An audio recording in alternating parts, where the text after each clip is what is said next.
order would not apply to green card holders going forward. The Department of Homeland Security later confirmed that.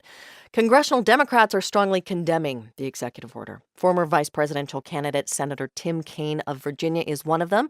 He's back on the line with us now from his home in Roanoke, Virginia. Senator, thanks for being with us. Hey, so good to be with you guys this morning. You wrote in a statement yesterday that you're, quote, appalled by the cruelty the Trump administration has demonstrated over the past 24 hours.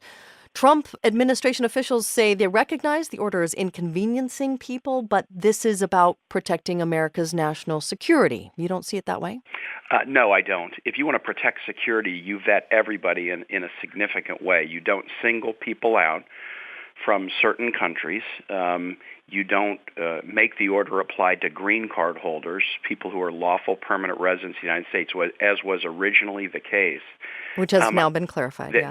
After the firestorm and after lawsuits, they finally have said, okay, maybe we were wrong on that. It won't apply to green card holders. But let me just give you an example. I actually live in Richmond, but I'm in Roanoke, Virginia today. Last night, I visited with a family in Blacksburg. This is a family that, together with Commonwealth Catholic Charities, helped resettle a Syrian family in Blacksburg about a year ago, mom and dad and 4 kids. 73% of the refugees are women and children under the age of 14.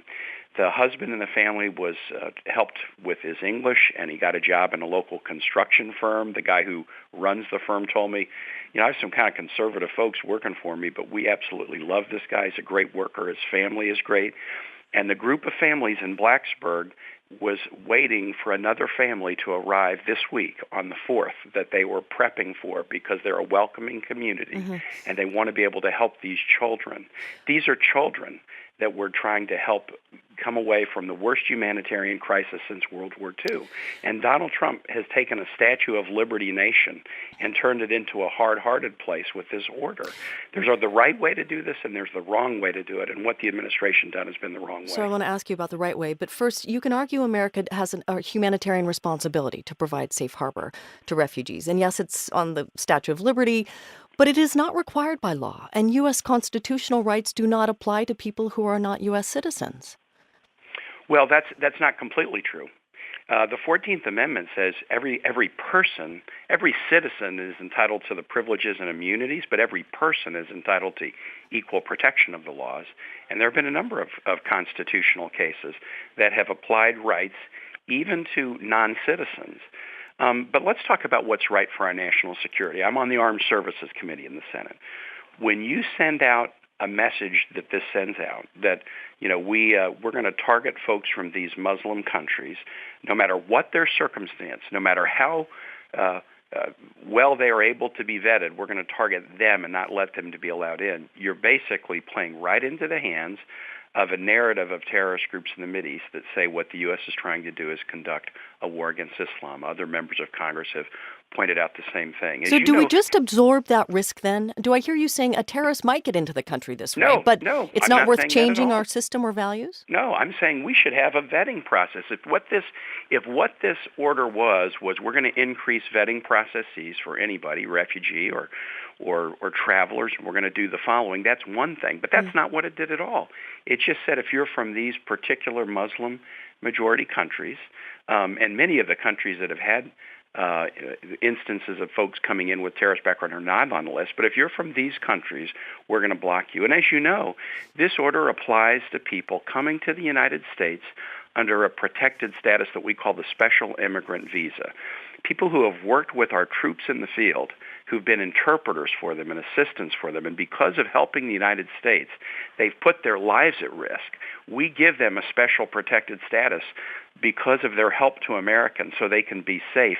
People with special immigrant visas are caught up in this and turned away. This is something that Senators McCain, Shaheen, and I have worked on a lot.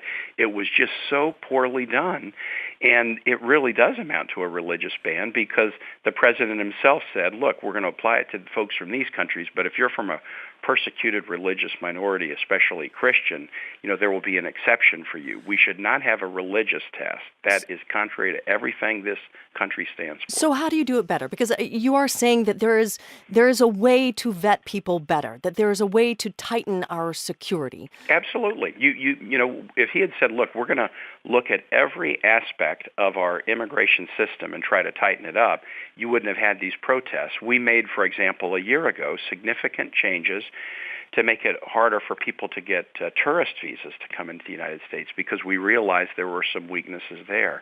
The family, just using the example of this family that's supposed to arrive in Roanoke through the help of Catholic Charities this week, they fled Syria and they have been in a refugee camp being vetted through the UN to try to come to the United States for 4 years.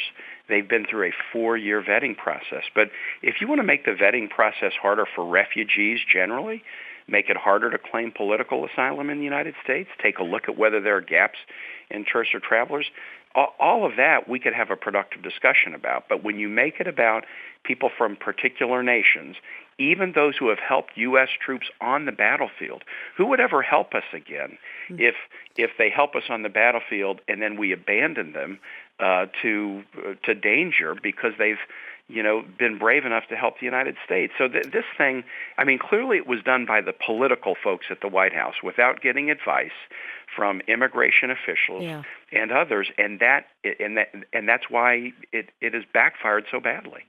U.S. Senator Tim Kaine of